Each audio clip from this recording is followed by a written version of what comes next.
Mga kainsan, putak ng putak yung wild chicken. May sisiw siya. Eh hinabol naman ni Milky.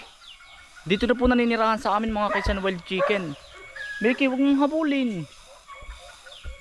Nasaan na kaya yun?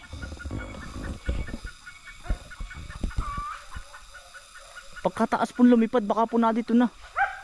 Napatak po. Oh. Ay, ayun. Ayun po. Ay, dinadali ng uwak. Ay, ayun po yung wild chicken, oh. Yan, mga kasi taas ng niyog. Ayun, nakakayang anak na yan. Ayun, oh. Papakita ko po sa inyo. Hindi ko dala yung aking pang zoom na camera. Yan, mga kasi sa taas. Nasa yung sisiw niya. May sisiw po siyang 6. Ang liliit po.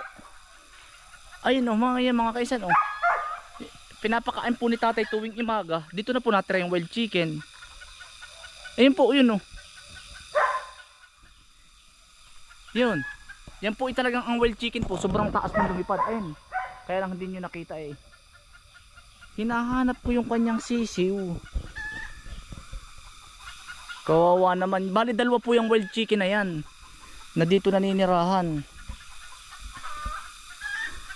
Umamo na po kay tatay dahil sa araw-araw na pinapakain. Si Kambal pinapakain din po niya. Kita ko po yung sisiw. Ano, ang liit.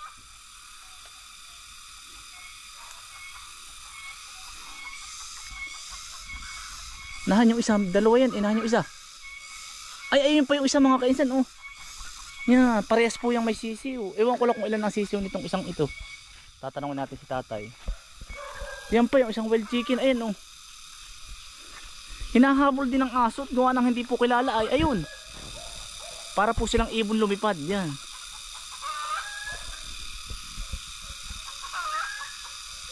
Ayun, yung mga sisiw nila. Nasa tabing bahay. Tingnan, papakita ko sa inyo mga kainsan. Malaki na, baka parang malaki na yung sisiw na king isa. Nahan. Ay, ayan mga kainsan. Ayan, ang sisiw na labuyo. Yan. Oh. Yan. Ay, iisa. Malaki na ang sisiw ng isa. Yan, yan, yan. Wild chicken po na labuyo. Wild chicken na maliit. Ayan, oh. Yan. At maliit. Malaki na po. Yung isa po ay 6. Ayan, oh, yan. Yan. Ang liit po. Yan po ay mga wild. Ay, paano mga kainsan? Kita pipitas na naman ng itlog. Bali, kaninang maga hindi po natin nakuha. Si nanay naman po ay naglaalaga kay Lula. Sa nanay ni tatay. Yan, sabianan po. Si nanay po nang din ay nangunguha tuwing maga at pang-ulamin po ng mag-asawa. Eh hindi po sila nakapag ngayon. Hindi po nakapamulot ng itlog. Ay ngayon lang natin pupulutin. Yan, mga naghapon na po sa loob. Parang kakaunti are. Mahahanap natin yung iba. Ito na mababasa naman.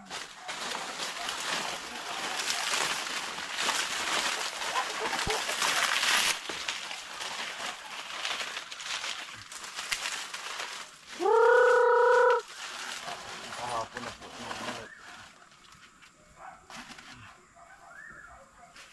Yan mga kainsan. 1, 2, 3, 4, 5, 6, 7, 8. Pagkakadami po hindi lang mga itlog mga kainsan, halos nangingitlog na po lahat, pati yung napatagdag nating malaki na. 1, 2, 3, 4, 5, 6, 7,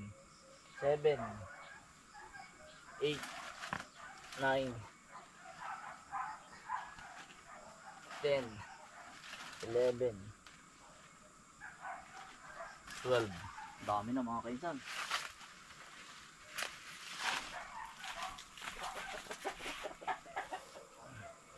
13, 14, 15, 16, 17, 18, 19, 20, 20 mga kainsan, ang dami na. Ang bilis dumami.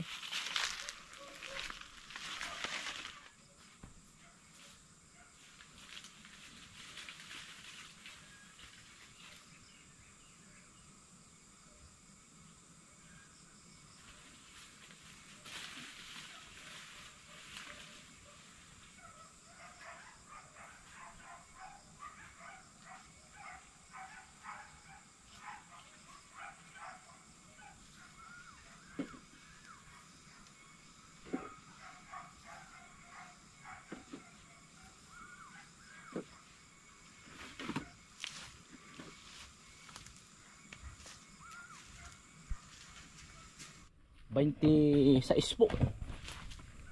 Mga gantong puno-puno po ba? Ayaw po nilang umitlog sa pugad. Minsan na may naitlog din po sa pugad.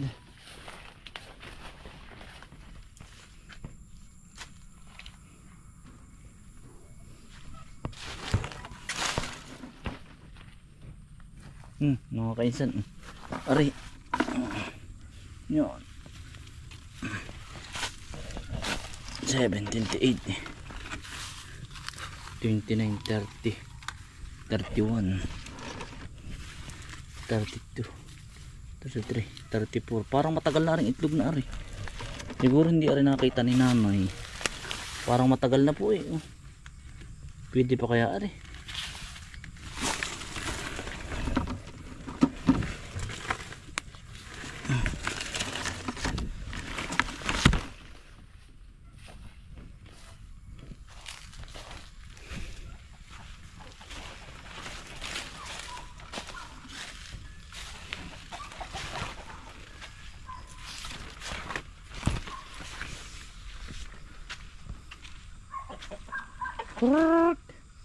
Ano, tulog na baga kayo?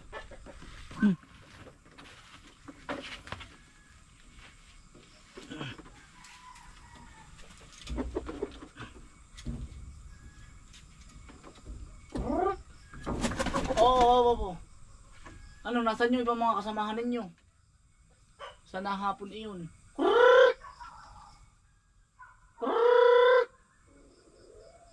Nasa labas yung iba. Sa manggustanan po sila na nanginginain po. Grabe na po mga itlog mga kainsan sila. 50 na po eh. Dahil ano po, lagi po silang busog. Busog po ba ng ano? Busog ng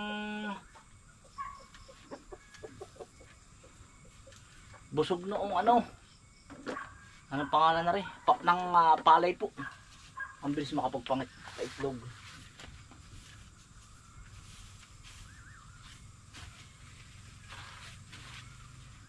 Yan, ang bilis makapagpaitlog.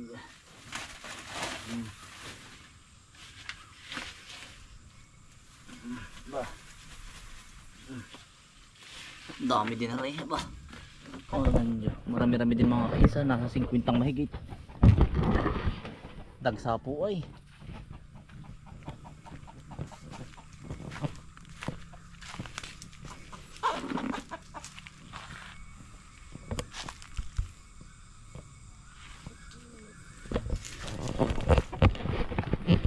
Atin po nga hanapin yung ibang manok. Wala din eh. Ayun. Uta mo. Nakakaibang tandang ko.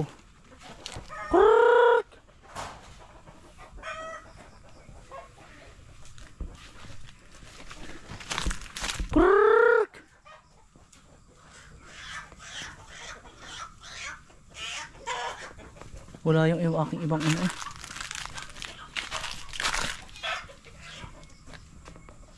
Ay ayan, naay pa oh.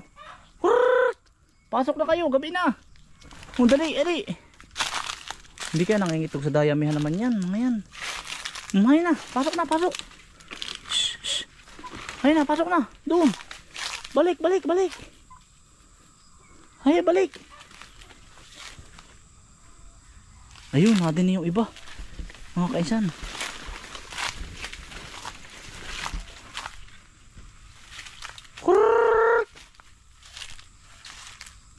Ay di ni na nahapon. Ay ba't di na kayo nahapon? Ayaw ba nyo sa kubo? Ha? Ba't di na kayo? Ah! Yan o biro kayo. May ibalik ko kayo sa kubo. Ayan. Nadili na po sila. Ay dami. Di ni naghanay. Ba't ayaw ninyo doon? Ha? Ay binabalda kayo ng mga tandang na barako. Kakarnihin natin. Atin didilinuhin. Takot po sa tandang. Magbabawas po tayo ng tandang. Ay, binabarakuhang maigi po ay. Kaya yung aking mga tandang na mga ano, mga inahining ko ay hindi nabalik doon. Ay hanggang sa taas pala meron eh.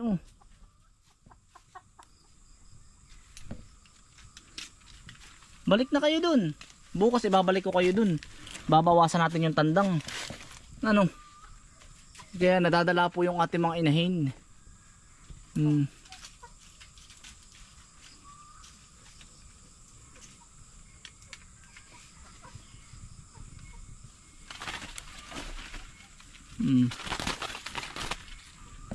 Marami po yan eh. Yung iba po ay nasa bahay namin.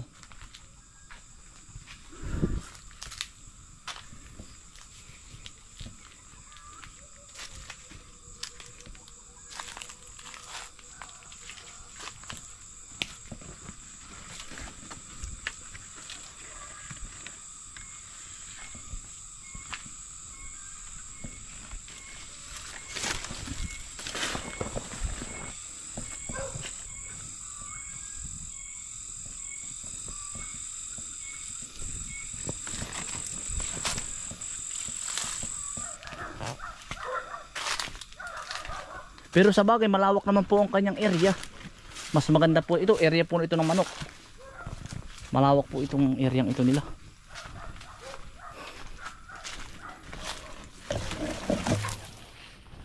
Itong mga tandang na ito ay lagi na lang binabalda yung aking mga, kaya nadadala ay dali. Nadadala yung aking mga tandang inahin. Babawasan ko kayo. Didilinuhin ko kayo. Ayan, nung laging ginigiri ang ginigirian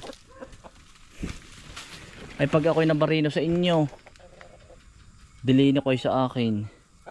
1, 2, 3, 4, 5, 6, 7 po yan eh. Binibilang po natin ng mga manok eh. 7 ang tandang. Ayan, yung isang tandang. Yung iba po ay nakahapon doon sa unahan ng bahay namin. Wari ko nasa 15 piraso yun. Binibilang-bilang ko po kanina. Kumpleto pa po sila mga kainsan. Walang nababawas.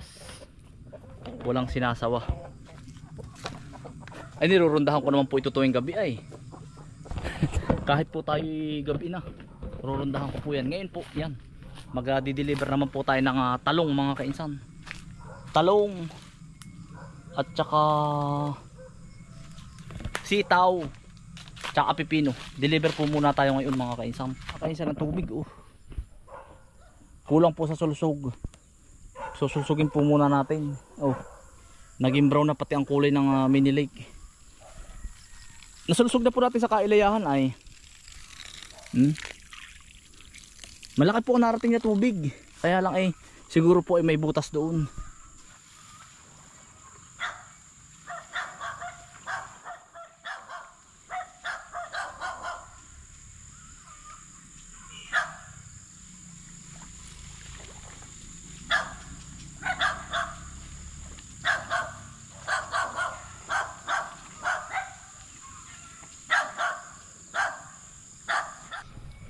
Bukas pa ang laki nito mga kainsan. Medyo lumaki na po. Bukas sa umaga po, balik po sa dati ito. Yan, lumaki na po ng kaunti. Yan. Madali lang naman po sulusugin ito. Pag may mga 2 oras po ay malaki na. Kayang kaya na po, nadyan na po ang tubig.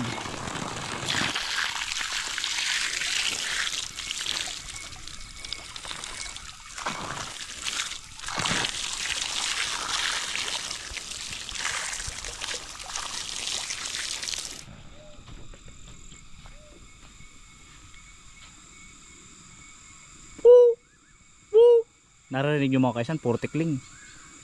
Puro huni po ng tikling. Yun.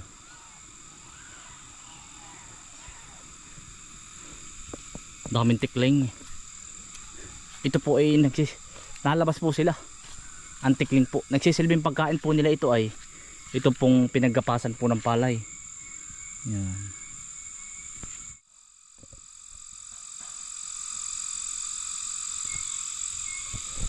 Ang isa pala mga kainsan dito, tuwing gabi meron po kaming ano dito mga kainsan, puno na bahay po ng alitaptap. Ito mga kainsan, oh. Dito po talaga sila naninirahan, alitaptap po. Makikita po ninyo talagang parang Christmas light po sa gabi. Ito, oh. Ito mga kainsan, itong punong ito. Yan. Tuwing gabi po yan, para po yung Christmas light. Diyan po namamahay ang mga alitaptap. Yan, itong nag-iisang puno pong ito. Yan, mga minsan bibidyohan ko po pag tayo ginabi. Puno po siya ng dita. Yan, alitaptap po yan sa gabi. Aray. Yan.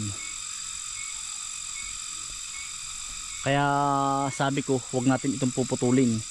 Dahil swerte ito mga kainsan, pagkalaki pong puno nito. Huwag puputulin. At aba, swerte, alitaptap mga kainsan. Attraction din yan. Madalang na po yung kanyang libo-libong ano po, alitaptap sa gabi.